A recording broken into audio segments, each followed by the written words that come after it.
I'm Brenda Happell. I'm Professor of Nursing at the University of Newcastle, semi-retired, having previously worked at University of Central Queensland and the University of Melbourne and most recently University of Canberra. Great, thank you. And Bridget? I'm Bridget Hamilton. I'm an Associate Professor at the University of Melbourne and the Director for the Centre for Psychiatric Nursing, which is a role that Brenda has carried in the past. Fantastic. Well, Brenda, you got the Lifetime Achievement Award as an ally, and Bridget, you got the Ally of the Year Award. Yep. So let's talk about what you've done there, Brenda. You were hailed particularly for the leadership you showed and the insights in introducing the first consumer academic position in the world, which was at Melbourne Uni, and of course it's Kath Roper, who actually won the inaugural VMIAC Lifetime Achievement Award 2 years ago, and is very well known in Victorian mental health circles. Let's talk about how that came about and what significance it had. If you Sure. Happy to talk about that. Probably around about 20 years ago, I was invited to be part of some workshops that were conducted by Deakin University, which were aimed at involving consumers in the education of health professionals, and I thought that was interesting. So I went along, and I would have to say it's probably been one of the, if not the most profound experiences of my academic career.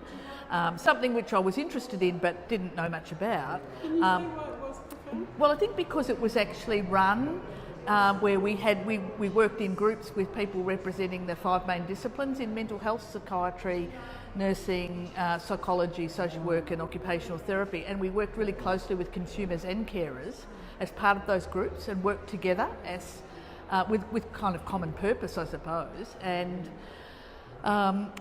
so it was amazing. I think you can read about things and you can think about them, but to actually experience them really takes the whole concept to a completely new level. So so as a result of that, I left. I know it sounds a bit cliche, but I left there a changed person, and I went back to my university, and I thought we need to do something here. So we did the easy, quick thing we could do was to have consumers involved in our course committee, which we did. But I always had this sense that really wasn't enough. That we needed to have an opportunity for consumers to be much more actively involved in the education of our nurses. And I was very fortunate to have met Brenda as part of those workshops, and we got together and we talked about things, and she told me about a source of funding that might help to support a consumer academic role.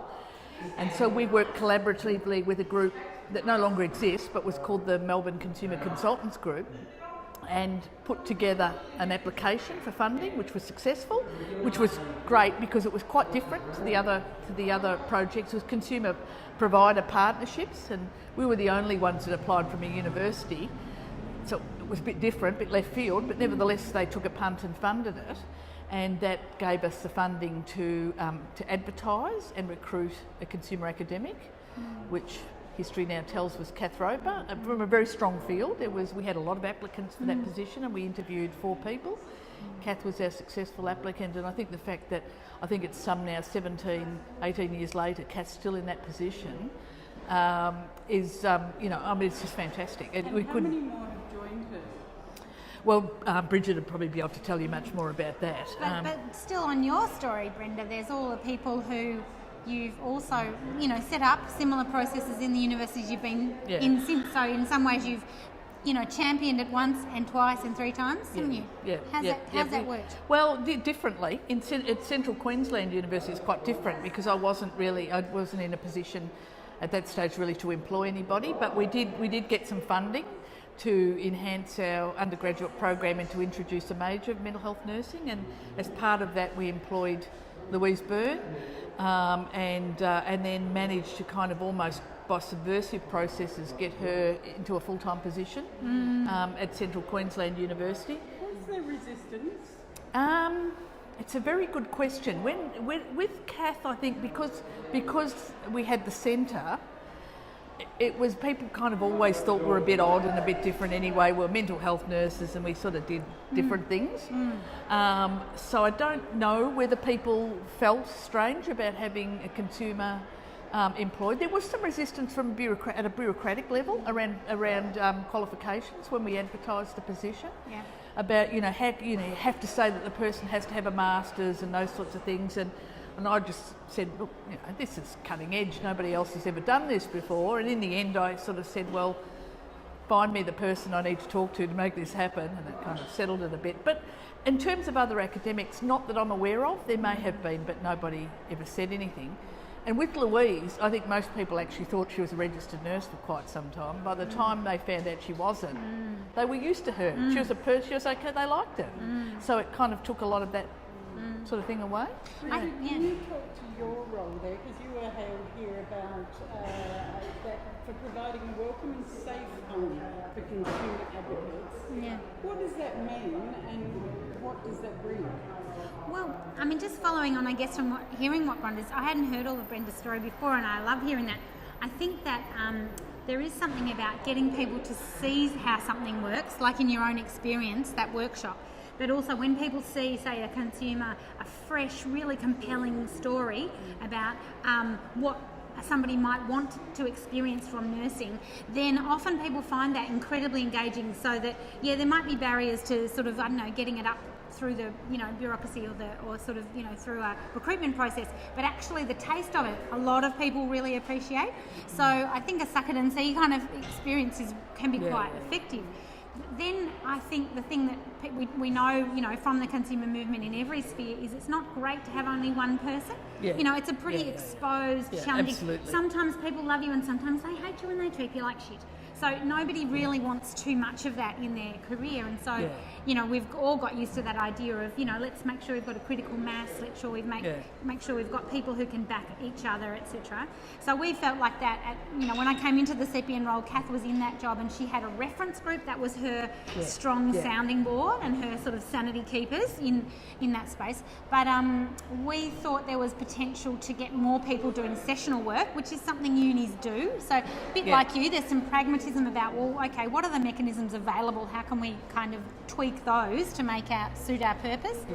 And so we've got a number of casual people and part-time people on the team now. So now at the Centre of Psych Nursing, it's about half-half in terms of the effective full-time or the actual number hours of people, but we've got a much bigger group of consumer academics, and that is fantastic for bringing some of the same people who are a reference group for Kath into an employed role, and then being able to have lots of experiences where say Kath is talking with a colleague in a teaching environment, and the students and others are seeing more than one perspective at a time. Like, it's a really enriching way of doing things, but also obviously it's very supportive, and it creates that pathway through where you've got someone who's very competent and very experienced, and someone else who's really passionate, has got heaps of capacity and potential, but they get to sort of look up to that person. So we've been working on that kind of sustainability issues too, because you can't expect that everyone's going to stick it out for 20 years. So growing more people into that space, it becomes a sort of self-sustaining, self-supporting environment. Your question about how do you make it a safe space. So I think as an ally, my role in many respects is to just get the other stuff out of the way so that people can do what they are absolutely desperate to do, which is to talk about the guts of the work and the really important things that need to change and so on. So as much as possible, I try not to let people run up against the barriers that we know are there. I try and anticipate those and get them out the way in advance, or be the person that does the boring things to make sure that the administrative boxes are ticked and so forth, so people can get on and do the thing that they're really good at. And I mean, I can do that from a position of some security. I've got a position that's full-time. I've got things that have gone okay for me for a number of years in my career. So I can afford to do some tedious things to allow other people to do the really, really things that they're passionate about, but also in some ways a bit sexier, the really, really important relational work. So that's kind of how I see that. And then also, like Brenda, there's the potential to draw people into an academic space and think about their own career in that space, to be a PhD student, to be a lecturer, to be a researcher, to be a fellow, to be a prof. That's we want. We want that. Yeah. And so having that expectation that you can keep getting stuff out of the way, so people that when they're ready for the next step, it's there for them, and when there's some other opportunity, make that happen. So we're sort of working like that. And I mean, we're so fortunate that this is an area where the people who come forward, they are so committed. You know, everybody who belongs to this organisation, to VMIAC, you know, they're not leaving at 4:30 on a Friday. They're not 40 hours a week people. They're whole of life committed people. So you're getting so much value out of those people. So you just want to, as I say, get out of the way and let them get on and do fantastic work. Can you point to examples of changing practice or changing research that have come about from this as an example? Heaps. We could have a long list, couldn't we? Yeah, absolutely. Just give us some standouts. Well, I think the change in involving consumers in education of health professionals has changed. Yeah. I think it's been a lot slower than I probably would have liked, but it has happened. So we do have consumer academic positions in other states of Australia and overseas, internationally. So I think it's the kind of mystique of it's been a bit broken down. I think the impact it has on students is profound. And one thing I didn't say before when you asked whether there was resistance, I've not ever seen any resistance from students. Mm-hmm. The only resistance I've ever seen has been more from health professionals' side. People that are more kind of set in their ways. Yeah, set this on, a bit threatened by it, a bit threatened by the difference in power relationships when suddenly a consumer's a colleague rather than someone you look after. So I think it's made a profound difference to students' attitudes. Some of that's difficult to measure. I mean, you can measure changes in attitudes, but it's much more difficult to measure how that results in changes in practice. I think the amount of research that's now done in partnership with consumers has changed significantly. People actually really recognise that consumers have an important contribution to make. And consumers can call the shots on the research questions, so that's really important, and that fundamentally changes the content of research. So, you know, we had, somebody was interested in issues of medication and, stuff. They had some particular interest in medication, and they asked me, how can we get more consumer engagement in this? I said, well, you have to ask questions about medication, or find out the questions about medication that matter to consumers, which have different questions. And so you have to be prepared to go with those questions, and then you have no shortage of people who, one, want to do the research themselves, lead it, conduct it, write it, talk about it, but you also have a lot of people who want to participate in that research. So there's so many consumers lining up saying, I want to talk about stopping medication, how to do it. I want to talk about how terrible certain effects are for us. I want to, so there are some questions that you get asked, that you get to ask as a researcher when consumers lead the research. It opens up a whole new sphere of questions. And it is a bit weird, like you and I are used to knowing what that's those sorts of questions, what they might be like, and being interested in that agenda ourselves, but there's still not so much published. Like, it still takes there's an endless boring stuff that gets researched. You think, why are they even bothering with that question? But it still goes on. It's only other academics that read it. Rather than making that critical core difference. And so, like, I had a nurse student who the PhD, who looked at this issue of how people go about stopping medication, for example, and she got a lot of barriers to doing that research, but she had no shortage of people who wanted to participate in that research. And it's a really fantastic question to ask, because it's a really common thing. People are stopping medication and doing it in secret because it's taboo. So what if you do research and say, what makes that work or not work, and what was the outcome for you? I mean, it's just an essential question. But you could look at so many papers about compliance, or how to improve compliance or something, and it's just like missing the point. Yeah, totally. So a nurse was happy to partner with a whole lot of consumer advisors to make that research work, and she sort of understood that was important. Fantastic. Now, the passion is clear, but what would be the advice you would give on how to be a good ally?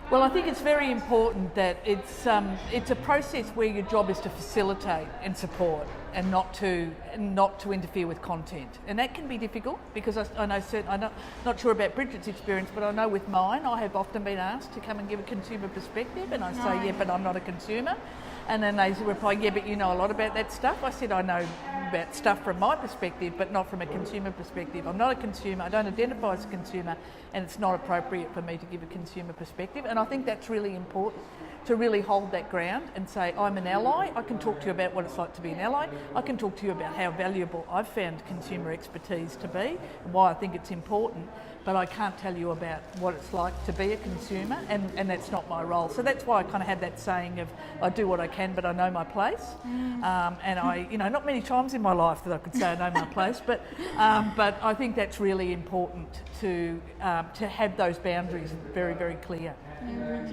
Yes, it does make you more self-aware. Like we learn a lot, insight gets talked about in all different ways, but actually you develop greater insight into yourself in these situations, and challenges the way that you recognise the limits of what you've got to offer, and when you need, somebody else needs to do that work. I can't do that work. Fundamentally, it's not my work to do. Yeah.